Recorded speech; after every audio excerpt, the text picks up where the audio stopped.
Alright, hi you guys. Today we'll be talking about simplifying rational expressions. Now we've dealt with everything under the sun of dealing with Algebra 1b. We've dealt with lines, we've dealt with quadratics, we've dealt with solving quadratics, which you just finished a little while ago. Okay, today we'll be talking about simplifying rational expressions. Now rational expressions are just where you put the actual, here I'll just point down to it. It's where you take the x variable and you take it from the numerator and put it into the denominator. Okay, so here's some simple steps. How to simplify rationals. Factor and factor until you can't anymore. You might have to do greatest common factoring.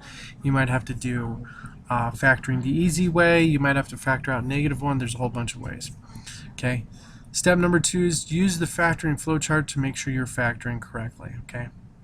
Step number 3, simplify like factors out, because when you divide something by itself, it becomes 1.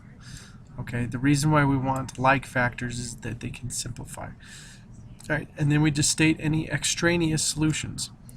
Now, they also call it excluded values in the book, but extraneous solutions we'll talk about in a sec. Okay. Alright, so for this one right here, what I'm going to do is I'm going to notice, I'm going to factor it. So this is actually 4 times x times x times x on top. And then on the bottom, I'm going to have 4 times 7 times x times x times x times x. Okay, and that's all on the bottom.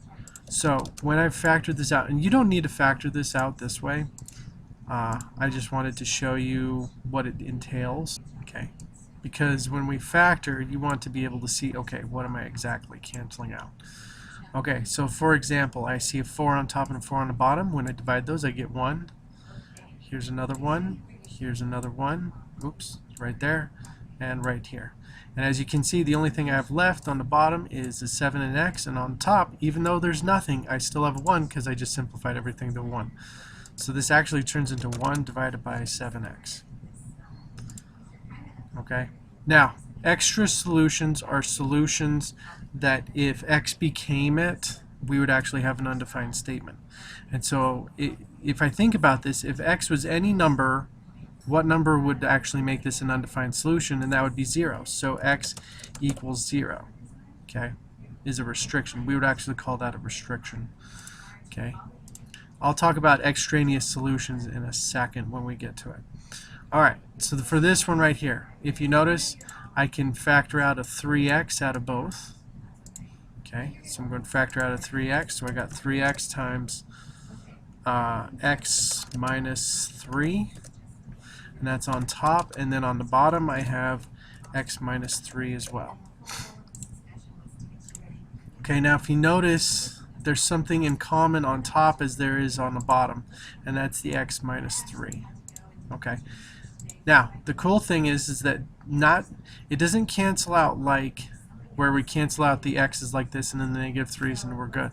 It cancels out because this is 3x times x minus 3 and this is just x minus 3. So these both turn into 1s.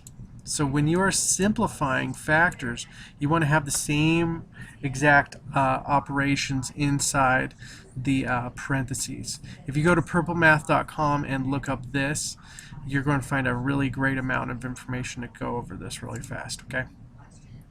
Alright, now, what's left? I'm left with 3x times 1 over 1, which just becomes 3x. That's pretty easy.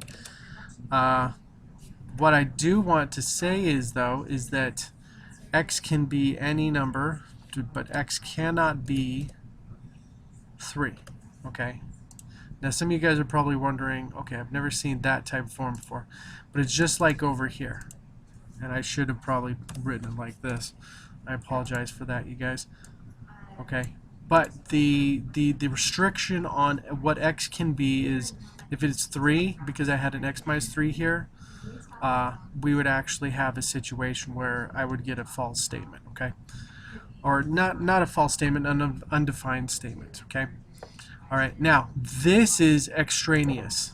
I've already crossed it out, but it still counts. That's an extraneous solution or an excluded value, okay?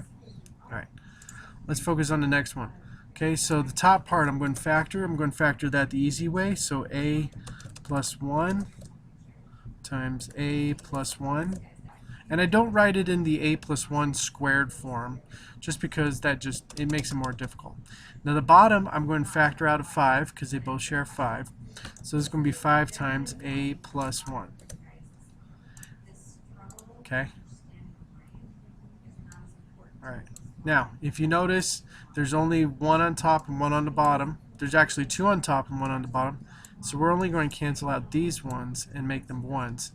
And what I'm left with is parentheses a plus 1 divided by 5. Okay. Now I am going, if you notice, I crossed out a form on the bottom, so I'm going to have what is called an extraneous solution again. So a cannot be negative 1.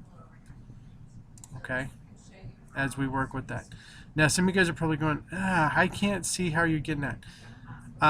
In the beginning, if you set the bottom equal to 0, you can actually find these answers really fast. So a cannot be, a is negative 1. That's the bad boy. If you wanted to make it 0, you would solve it equal to 0 and find out what that was.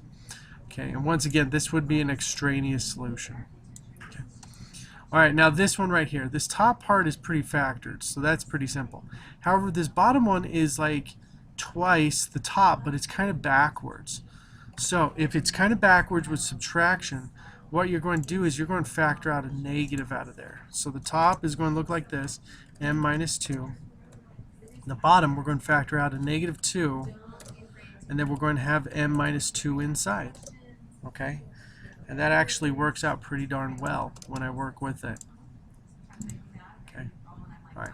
Now as I write it out, you're probably going to notice, oh wait, if I have that all in here, these two are going to cancel out, leaving me with 1s on top and a negative 2 and a 1 on the bottom. So this actually turns into negative 1/2, but x cannot be, okay, and what I do is I set m minus 2 equal to 0, and I add 2 to both sides, so m equals 2. Okay.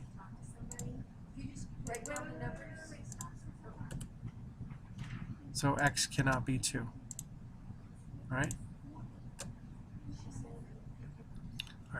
Now this is a great math trick that has helped get me out of a lot of situations where I needed the reverse of it and stuff, so I just kind of factored out the negative. When you factor out the negative, it just helps. Like for example, if you ever have the w come second in this, I'd probably factor out a negative 1.